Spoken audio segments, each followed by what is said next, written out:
반전에 반전을 거듭하며 막판까지 초박빙 지지율을 보였던 미국 대선 투표가 시작됐습니다. 미국인뿐 아니라 국제사회도 미 대선의 결과에 주목하고 있는데요. 과연 제45대 대통령은 누가 될까요? 그리고 한반도에는 어떤 영향을 미칠까요? 한동대 국제정치학과 김준형 교수와 함께 2016 미국의 선택, 분석과 전망해보겠습니다.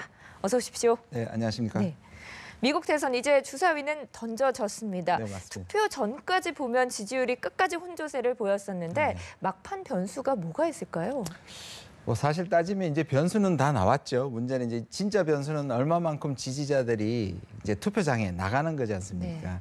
지금 계속 리포트가 나왔습니다만 출렁였지 않습니까? 사실상 이메일 재조사 전까지는 거의 끝났다고 얘기가 됐었는데 그것 때문에 이제 트럼프 지지자들이 이 가능성 있다. 한번 나가보자. 이런 사람들이 얼마나 될까가 아마 가장 큰 변수가 될 것 같습니다.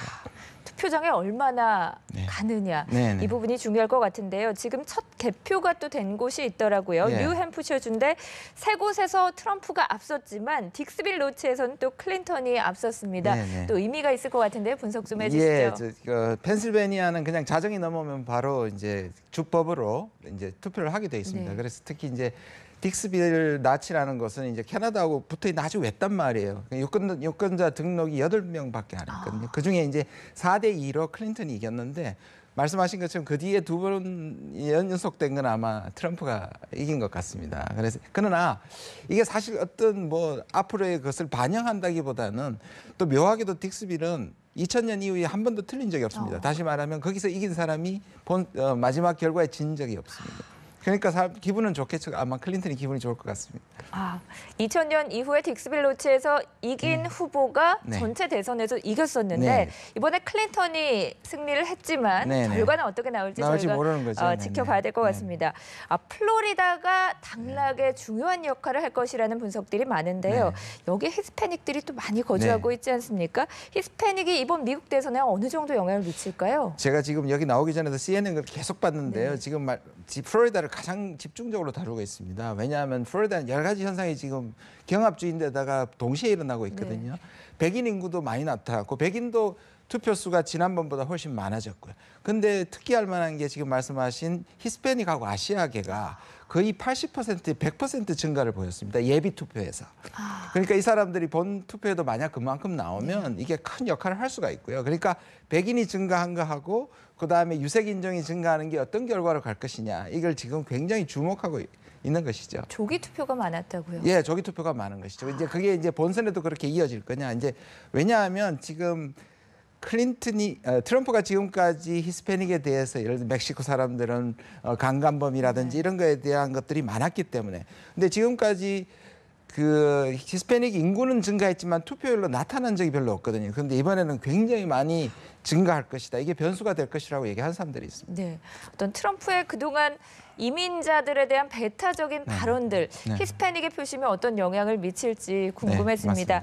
그런데 미국 대선의 승자, 버락 오바마 대통령이다 이런 얘기까지 나옵니다. 역대급 비호감이라는 두 후보가 나서서 그런가요? 임기 말 지지율이 무려 56%라고 하는데요. 저는 두 가지 면에서 다 봐야 될 것 같아요. 이전에도 이미 역대급 대통령이라고 할 만큼 여러 가지 업적을 낳았다고 미국 사람들은 그렇게 생각을 합니다. 경제도 좋아지고 있고 전쟁도 끝냈고 물론 여러 가지 몇 가지 단점이 있습니다만 그래서 역대급 대통령이라는 평가가 있는 데다가 지금 말씀하신 것처럼 다음을 맡길 두 사람이 역대급 비호감이다 보니까 여기다 상대적으로 더 빛나는 것 같고요. 또 마지막으로 뭐냐면 이 사람이 자기 온 정성을 다해서 이 클린턴을 미는 지원 유세를 하는 것에 사람들이 좀 감동하는 것 같습니다. 오바마 부부가 지원 유세를 상당히 많이 했는데 그것 또한 상당히 긍정적인 영향을 미치겠군요. 네, 맞습니다. 우리나라에는 중립성을 지나치게 강조해서 못하게 하지만 미국은 사실 자기 당을 지원하는 데 문제가 없는데요. 그런데 사실상 두 사람이 약간 껄끄러웠거든요. 옛날에 또 붙었고요. 그럼에도 불구하고 마지막에 최선을 다해서 하는 모습들이 미국 사람들에게 좋은 인상으로 다가가는 것 같습니다. 네, 교수님, 지금 우리나라 상황을 보면 최순실 게이트로 인해서 정치도 마비가 됐고 국정도 마비되다시피 한 상황입니다. 아무래도 차기 미국 대통령이 누가 되느냐에 따라서 우리나라에도 좀 영향을 미칠 것 같은데요. 누가 더 유리한 겁니까? 이게 참 정말 좀 안타까운 건데요. 내치뿐만 아니라 사실 외교가 더 문제일 수도 있거든요. 아주 중요한 시기이고요. 그다음 미국이 저렇게 정권이 바뀌고 뭔가 새로 시스템을 할 때 우리가 목소리를 낼 수가 없는 상황이 될 수도 있다는 게 매우 걱정스러운데 그런 점을 감안했을 때는 연속성이 훨씬 더 부각되는 클린턴이 우리에겐 좀 더 안정적이라고 보여집니다. 그리고 그는 미국의 시스템, 미국의 리더십, 그리고 동맹을 중시하는 이런 부분에서 확실히 오바마의 심지어 오바마 3기라고까지 얘기를 하니까요. 네. 트럼프 후보는 뭐 유세 중에도 어디로 튈지 모른다 이런 네, 얘기들도 네. 많이 나왔었는데 클린턴 후보가 됐을 때 우리에게는 좀 더 안정적으로 운영을 할 수 있는 장점이 주어진다라는 분석이셨습니다. 미국 대선의 결과에 우리가 이렇게 관심을 갖는 게 결국은 한반도 정세에도 미국의 외교 정책이 또 안보 정책이 영향을 미치기 때문일 것 같은데요. 먼저 후보의 공약 중에 경제 분야를 좀 살펴보면요. 트럼프와 힐러리 모두 보호무역주의를 강조하고 있습니다. 그렇다면 누가 되든 간에 우리의 수출 환경은 좋아질 게 없겠군요. 그렇습니다. 아마 동맹 부분이나 안보 부분은 사실상 트럼프가 아주 독하게 얘기를 해도 그 부분은 그렇게 하기가 쉽지 않은데요. 그러나 말씀하신 것처럼 경제 부분은 미국이 경제가 어렵다는 그런 생각을 갖고 있고 그다음 지금 캠페인에서 이런 부분에 대해서 다른 국가의 책임, 그다음에 미국만 손해보는 짓은 안 하겠다고 양 후보가 얘기를 했기 때문에 FTA나 TPP나 이런 자유무역이나 이런 부분에서 압박이 올 것 같고요. 그다음에 이제 환율 조작에 대한 문제를 또 건드릴 수 있습니다. 우리한테 계속 경고를 하고 있거든요. 우리가 중국을 포함해서. 그런 점에서 경제적인 압박은 누가 되든지 올 것 같습니다. 하지만 정도의 차이는 좀 있지 않겠습니까? 네, 그렇습니다. 네, 지금 말씀하신 것처럼 네. 트럼프는 그게 굉장히 지금 강경한 거 아닙니까? 심지어 미국의 고립주의, 보호주의라고 얘기할 정도로 강경하니까 이 부분에 있어서도 트럼프가 훨씬 더 강경하죠. 그렇군요. 자, 이어서 외교안보 정책도 좀 짚어보겠습니다. 힐러리는 말씀하신 대로 오바마 정부 초기에 또 국무장관도 했고 아마 되더라도 오바마 정부의 틀에 맞춰서 뭔가 조금씩의 변화를 줄 수가 있을 것 같은데요. 트럼프가 된다면 좀 큰 변화가 있을 것도 같습니다. 그 부분도 짚어주시죠. 예, 지금 말씀하신 것처럼 클린턴 같은 경우는 조금 성향이 외교적인 부분에 조금 더 강경하고 조금 더 외교에서는 보수적이라는 평을 받지만 기본적인 틀은 오바마 틀에서 다 벗어날 것 같지는 않고요. 근데 트럼프 같은 경우는 아웃사이더고 모든 것을 뒤집는다는 거 아닙니까? 그런 점에서 우리한테 경제적으로 뿐만 아니라 동맹 문제도 아마 재평가할 것이고 그가 선거할 때는 뭐 동맹도 철수하겠다고까지 얘기하고 핵무장능도 용인하겠다. 니들 문제는 네가 해결하라 이 정도로 나오니까 글쎄요. 얼마나 실현될지는 모르겠지만 우리에겐 분명히 악재는 악재라고 볼 수 있습니다. 한미 동맹에는 큰 영향은 없을까요? 그러니까 지금 말씀드린 것처럼 동맹에 분명히 엄청난 압박을 주겠죠. 그러니까 협박을 할 수도 있죠. 안 그러면 우리 동맹 관계 끝낸다. 그러나 그렇게 끝내기는 쉽지 않으리라고 봐요. 저는 또 궁금한 게요. 북핵 문제가 우리에겐 또 중요한 부분인데 맞습니다. 지금은 강경한 대북 제재, 압박 기조를 유지하고 있지 않습니까? 누가 되더라도 이 기조가 유지가 될까요? 아니면 변화가 있을까요? 지금 대북 여론이 너무 나쁘거든요. 그러니까 미국 내에서 나쁘다는 의미에서 두 사람이 마치 무역 문제처럼 둘 다 대북 강경책을 할 가능성은 많은데 조금 차이가 납니다. 클린턴 같은 경우에는 자기가 이란 핵협상을 끌어온 것이 자기 업적이라고 얘기했거든요. 그래서 제재는 올리지만 동시에 대화로 이끌어내기 위한 노력을 할 것이고요.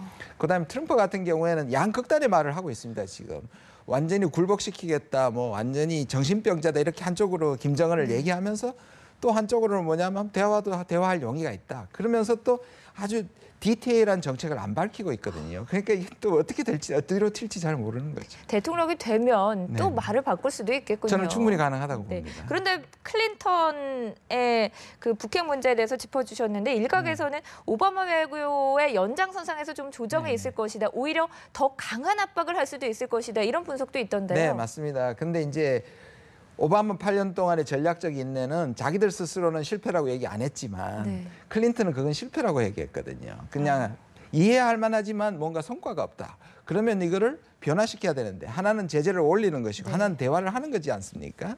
근데 클린턴은 이걸 두 개를 합치겠다고 얘기했거든요. 더 강하게 나가되 그 강하게 나가서 대화로 불러서 비핵화시키겠다. 뭐. 그렇다면 우리 정부의 대북 압박 기조에도 좀 영향을 줄 수도 있는 겁니까? 영향을 줄 수도 있죠. 근데 이제 이 부분은 만약에 북한이 처음에 클린턴의 제안을 대화 제안이나 압박을 들지 않을 경우에는 오히려 오바마보다 제재 수준이 더 높아질 가능성이 있죠. 그렇군요.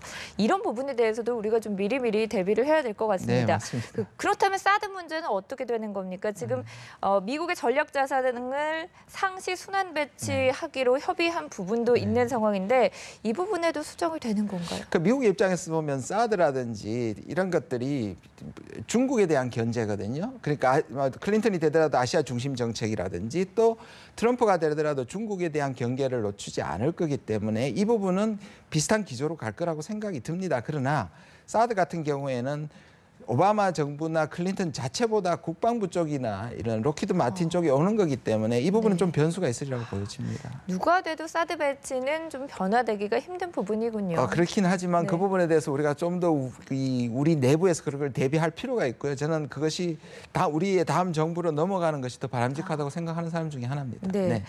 자, 그런가 하면 미국에서 대북 선제 타격 얘기도 나오고 네네. 있는 상황인데요. 이 부분은 어떻게 될까요? 이 부분은 제가 정말 좀 안타까운데요. 네. 왜냐하면 미국은 옛날부터 이게 꼭 선제 타격을 할 것처럼 보이는데 미국이 누구와 지금 전쟁할 정신이 아니거든요. 근데 이제 우리가 강경하게 나가다 보니까 네. 선제 타격론을 우리가 뽑아서 좀 과장한다는 느낌이 드는데 원래 옛날부터 미국 사람들은 모든 옵션이 온 더 테이블에 있다. 그러니까 모든 옵션이 다 소진되면 네네. 그다음에 갈 수밖에 없지 않겠느냐 하는 거지 미국이 그걸 더 강조하는 건 아닙니다. 네, 그렇군요. 자, 북한 상황을 좀 보면 아직까지는 별다른 움직임을 보이고 있지 않습니다. 그래도 긴장의 끈을 놓칠 수는 없을 네. 것 같은데요. 김정은이 미국 대선을 앞두고 어떤 행보를 보일까요? 저는 뭐 한 달 전, 두 달 전엔 북한이 도발할 수도 있겠다고 생각했는데 네. 지금 보면 두 가지 점 때문에 도발을 안 할 가능성도 매우 많다고 봅니다. 왜냐하면 중국과 지금 사이가 좋기 때문에 중국을 곤란하게 하기가 힘들 것 같고요. 하나는 또 네. 최순실입니다. 왜냐하면 북한이 그쪽보다는 남한의 정치 공백에 대해서 훨씬 더 비난하고 나서는 부분 아마 그렇게 정리가 될 것 같습니다. 네. 자, 우리나라도 우리나라지만 지금 G2 국가인 중국 역시 미국 네네. 대선에 큰 관심을 갖고 있는 상황인데요. 클린턴이든 뭐 트럼프가 되든 미국 차기 행정부가 또 경제 분야에서든 외교 분야에서든 중국의 어떤 전략적인 부분에 대해서 어떤 영향을 미치게 될까요? 경제적인 부분은 일단 미국의 무역 적자라든지 자기들이 지금 환율 문제라든지 이런 데서 주범을 중국으로 보기 때문에 중국에 대한 적자가 많으니까 이 부분에 대해서 중국을 압박할 것이고요. 또 하나는 뭐냐면 중국이 부상하니까 미국의 리더십과 패권을 지키기 위해서 누가 되든지 중국을 견제하고 또 심지어 봉쇄하고 갈등하는 문제는 조금 더 격화될 수 있습니다. 누가 됐을 때 더 우려스럽습니까? 이 부분도 아무래도 트럼프 같은 경우는 기업가다 보니까 그런 부분에도 영향이 있을 것 같은데요. 저는 중국 여론은 클린턴을 밀고 있는데요. 지도부는 좀 아무래도 트럼프를 더 좋아할 것 같습니다. 왜냐하면 지금 오바마와 말기에 중국과의 갈등이 많아졌거든요. 그런데 네. 이제 트럼프는 경제 부분은 이렇게 많은 압박을 하지만 실제로 군사적인 측면에서 오히려 고립주의이기 때문에 그런 점에서 남중국해 문제 같은 거는 아무래도 트럼프가 되기를 바라지 않을까 생각합니다. 네. 우리나라뿐만 아니라 여러 나라에서 득실을 따지고 있을 것 같습니다. 그렇습니다. 미국의 네네.